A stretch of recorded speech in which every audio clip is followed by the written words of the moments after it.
विजु जनता दल तरफ आयोजित collector office घर मंचर मंचासीन नेतृमंडली सम्मुख भाग में उपस्थित थिबा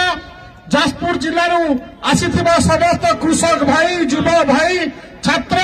समस्त को आम स्वागत जनाऊँ। बंधुगण आपण मैंने समस्त जानी मिछ कही आसी मिछुआ सरकार आपण मानक केमिति भंगाऊँची कही साक्षी मानक आम समग्र आगे रखू। आज जदि सबुठी बेसी खराब परिस्थिति अच्छा सी आम मानकर चाषी भाई माने आज आप जानतु धान जो कटनी छटनी होती धान बिक्री केन्द्र में गेरुआ सरकार दलाल माने बसुंट दलाल माने पैसा कलेक्शन करती मंच मु कलेक्टर महोदय को कहवाक चाहे जाजपुर जिले में जो दलाली राजनीति चली दलाली सरकार चली खूब शीघ्र बंद कर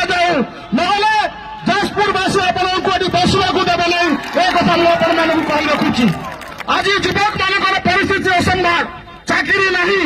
रास्तार युवक जो मिछ कही इलेक्ट्रिसिटी देवु माँ मान सुभद्र पैसा देवु गोटे भी प्रतिश्रुति से पालन कर